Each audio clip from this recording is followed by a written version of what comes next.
Hai Ciku, apa kabar? Baik ya. Assalamualaikum warahmatullahi wabarakatuh.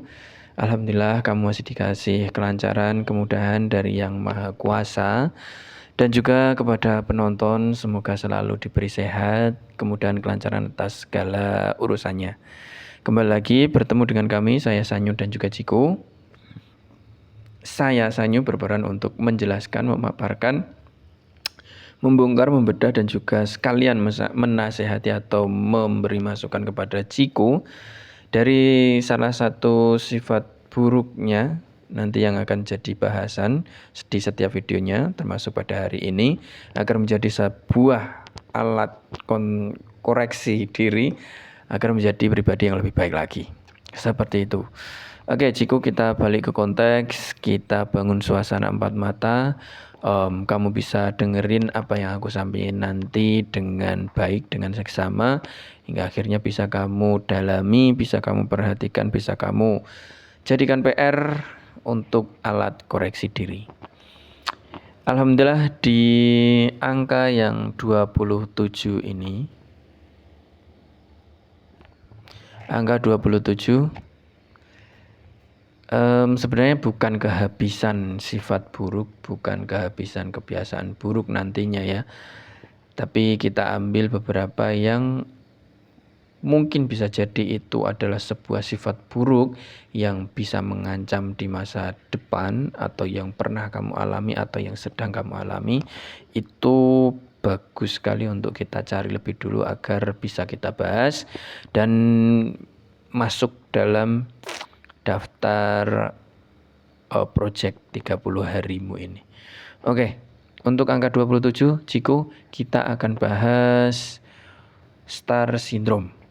Sifat buruk star syndrome. Nah, ini sebenarnya menurutku kamu pernah mengalami ini karena kemarin juga kita bahas sombong ya. Kan tuh 11-12 sama dengan sombong star syndrome. Walaupun tidak kamu sadari dengan sepenuhnya, tapi menurutku kamu pernah terkena sifat buruk ini. Apakah iya ya, nanti coba kita definisikan dan juga aku kasih beberapa penjelasan juga ya. Oke, untuk definisi daripada star syndrome kita ke materi. Ada sebuah kondisi ketika seseorang itu merasa dirinya sudah menjadi bintang atau lebih istimewa daripada orang lain.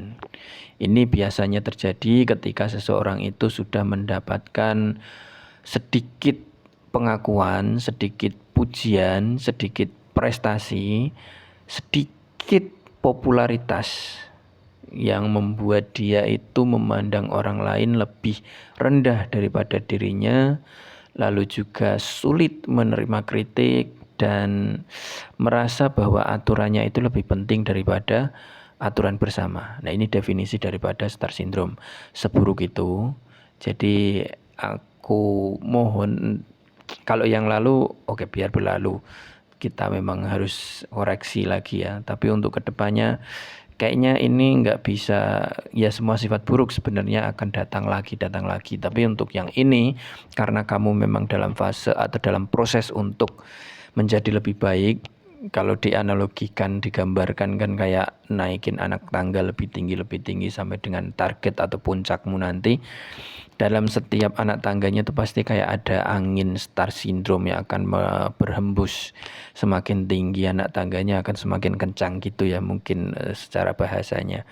Nah, ini kita bahas agar menjadi pengingatmu ke depannya biar lebih hati-hati lagi. Seperti itu.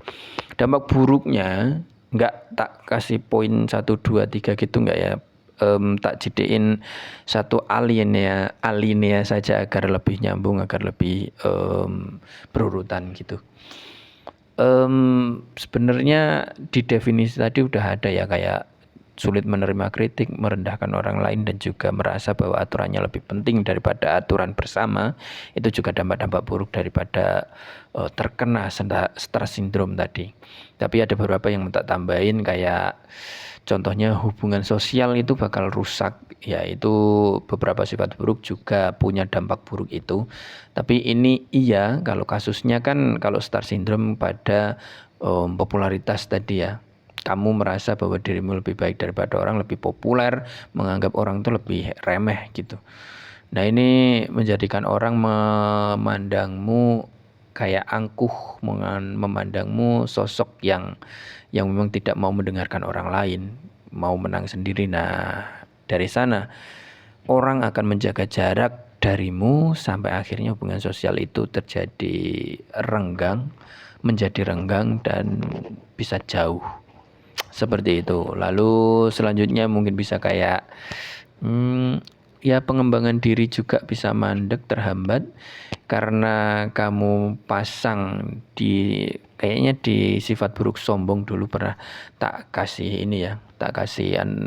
perumpamaan atau gambarannya juga, bahwa star syndrome itu adalah sebuah bahan dasar untuk kamu membuat sebuah benteng kuat dari kritik-kritik dan saran-saran orang agar tidak menembusmu, agar tidak menyerangmu. Ini anggapanmu bahwa kritik-kritik dan saran orang itu akan menyerangmu untuk menjatuhkanmu. Itu anggapanmu karena kamu punya star syndrome atau kesombongan tadi ya, padahal belum tentu. Nah, pengembangan diri akan mandek itu terjadi karena seperti itu. Kamu menangkis semua kritik saran dari orang, yang baik, yang buruk semua kamu tangkis, padahal bisa jadi yang baik-baik itu adalah sebuah alat pamungkasmu untuk mencapai lebih cepat, lebih baik, dan lebih benar untukmu mencapai puncak seperti itu. Nah, itu jadi pengembangan dirimu akan mandek seperti itu. Untuk dampak-dampak buruknya itu udah terlalu banyak ya. Nggak mau kritik, nggak mau dengerin orang. Star syndrome kan juga bagian dari sombongan, 11-12 tadi tak bilang ya. Mungkin ini subsnya atau anaknya daripada sombong. Kalau sombong kan lebih luas ya, apa aja, pokoknya intinya sombong adalah sebuah ciri di mana seseorang itu angkuh, tidak mau menerima kritik dan menganggap orang lain itu remeh. Tapi kalau star syndrome itu lebih kepada kasusnya adalah popularitas, pengakuan, dan prestasi tadi. Itu bahan dasar yang membuat star syndrome itu muncul begitu. Itu bedanya. Dampak-dampak buruknya seperti itu, Ciku. Banyak lah ya. Sombong pasti punya efek yang merugikan itu banyak sekali. Terus kita ke solusi aja, nanti sekalian tak kasihkan opini dan juga masukan mungkin di sana ya. Atau enggak ya udah kita ngalir aja dan kamu dengerin aku aja. Untuk solusinya, pertama tetap harus tak ingetin bahwa kamu harus tetap menjadi orang yang sadar diri, bisa menyadari dan bisa mengakui bahwa ada dalam dirimu itu sifat-sifat buruk, termasuk juga star syndrome tadi. Nggak ada yang tahu bahwa memang satu saat nanti kamu bisa terserang itu, dan itu menurutku adalah sebuah fase dari proses untuk menuju puncak. Dan menurutku juga ada batas wajarnya kok, Nah, solusinya pertama adalah kamu bisa menyadari dan mengakui bahwa kamu punya keburukan ini. Jadi di suatu saat, di suatu titik nanti kamu mendapatkan kritik dan juga saran daripada orang, tidak langsung kamu bentengi, nggak, akhirnya itu mental, nggak masuk, nggak sempat kamu filter, nggak sempat kamu resapi, itu buruk. Jadi kamu akan menjadi pribadi yang dewasa kalau mau mengakui, lalu bisa menggali informasi atau menggali inspirasi daripada orang yang memberikan kritik dan saran. Ini sering tak kasih, walau bahasanya juga berubah-ubah, tapi kurang lebih sama dan poinnya kamu pasti juga dapatkan. Lalu juga sadari sepenuhnya bahwa popularitas atau apapun itu yang menempel padamu saat ini, yang mungkin menjadi labelmu gitu ya, itu bisa diambil, bisa copot, bisa hilang kapan saja, nggak permanen, nggak seterusnya ada.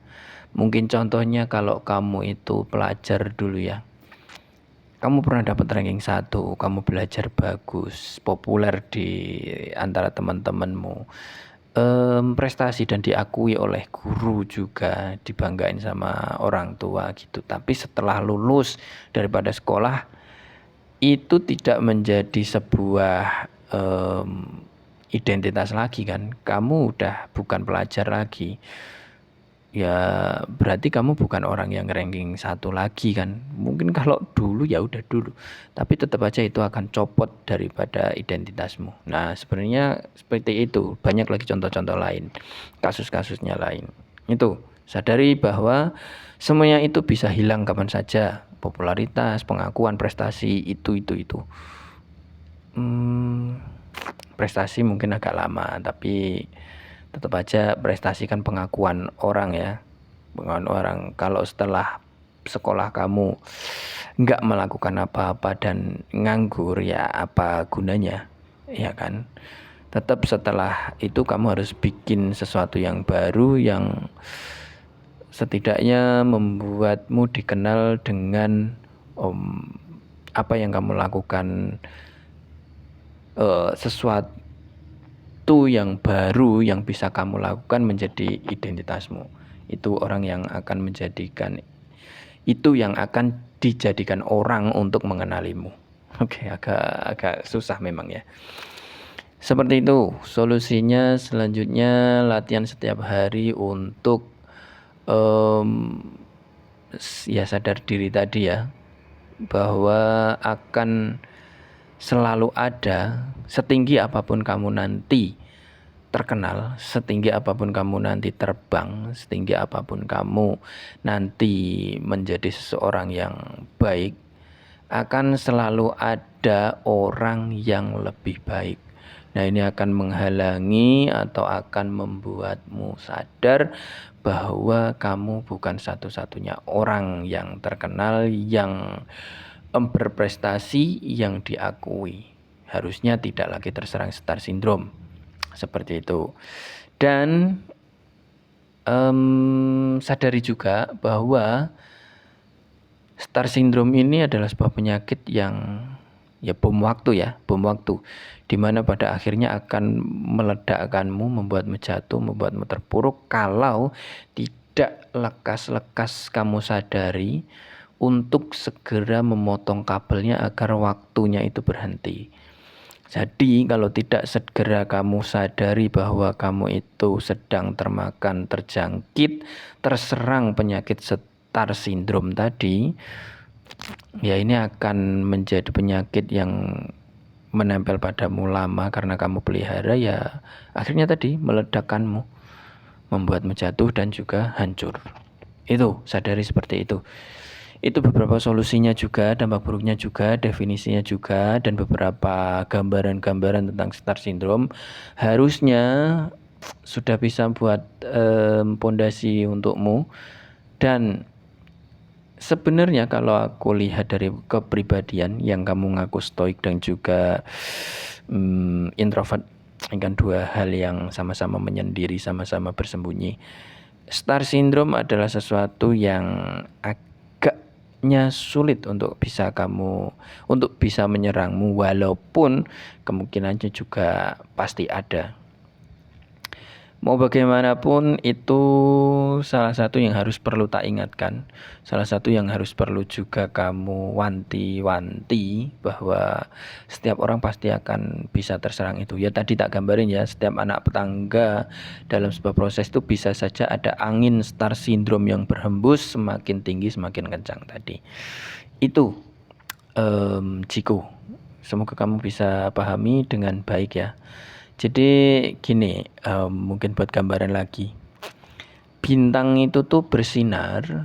Kalau kita ibaratkan ya, bintang itu tuh bersinar, tapi dia tidak sendirian. Banyak juga bintang-bintang lain yang bersinar dan bercahaya. Dan juga cahaya itu tuh kalau terlalu amat menyilaukan akan membutakan mata.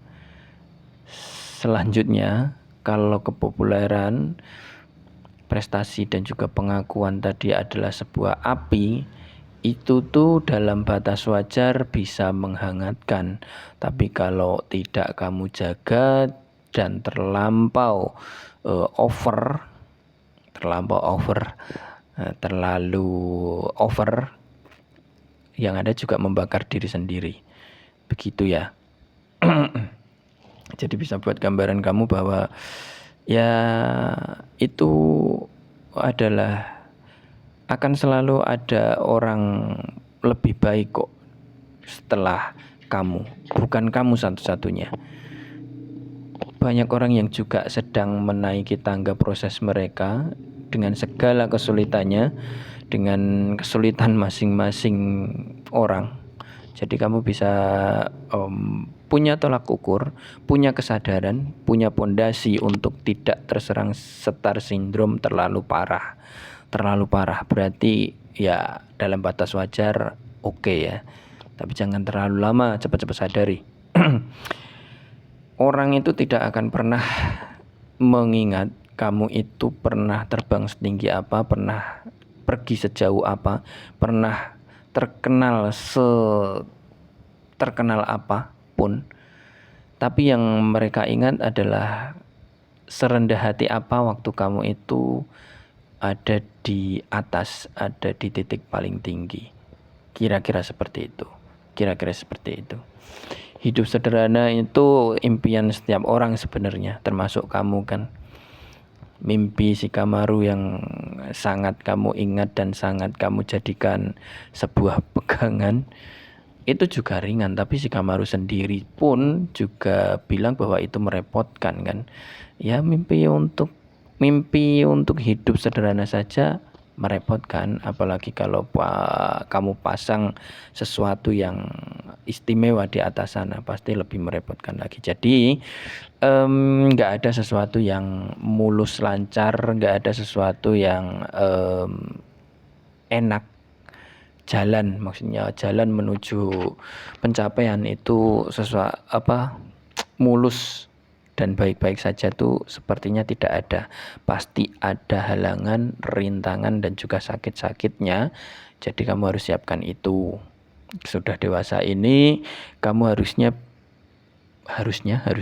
ya memang harusnya kamu bisa menyiapkan diri lebih baik lagi. Seperti itu untuk star syndrome. Karena nggak harus kamu sudah rasakan, nggak harus sudah kamu alami, tapi bisa jadi untuk kedepannya juga. Pada akhirnya sifat-sifat buruk ini tidak selesai setelah 30 hari kamu bahas, lalu kamu sadari, lalu hari ini kamu kurangi levelnya, lantas sudah untuk kedepannya. Enggak seperti itu. Kamu harus tetap istiqomah untuk terus menyadari dan juga menurunkan level dari sifat-sifat buruk itu. Itu cara yang paling benar. Begitu ya. Jadi kamu dewasa ini banyak hal yang harus kamu alami, harus kamu temui. Yuk semangat yuk. Jiku yuk. Oke. 27. Alhamdulillah. Tinggal berapa hari lagi. Bukan menyelesaikan misi yang terlihat berat sekarang, walaupun itu tetap masih dalam was-wasku sebagai pengawasmu. Yang terlihat berat sekarang adalah bagaimana kamu melanjutkan kontenmu ini, melanjutkan ide-idemu agar tidak terbuai dalam kebanggaan telah menyelesaikan misi, agar tidak terlena di dalamnya. Lantas kamu diam saja lagi, bersembunyi lagi karena merasa sudah membuktikan tapi tidak melanjutkannya, ya akhirnya nggak jadi apa-apa juga. Ini juga pengingat keras ya, lanjutkan, jangan berhenti, jangan diam. Kamu selesai 30 hari tidak oke, membuktikan kamu konsisten, tapi sayang sekali itu adalah sebuah pondasi yang berhasil kamu bangun tapi tidak kamu lanjutkan. Nanti rapuh lagi gimana? Oke Ciko, bisa kamu sadar ya. Oke, terima kasih untuk penonton juga. Terima kasih, mohon maaf atas segala keterbatasan. Ciko, sampai jumpa di video selanjutnya. Tetap semangat dan eksekusi idemu yang bagus itu. Terima kasih. Assalamualaikum warahmatullahi wabarakatuh.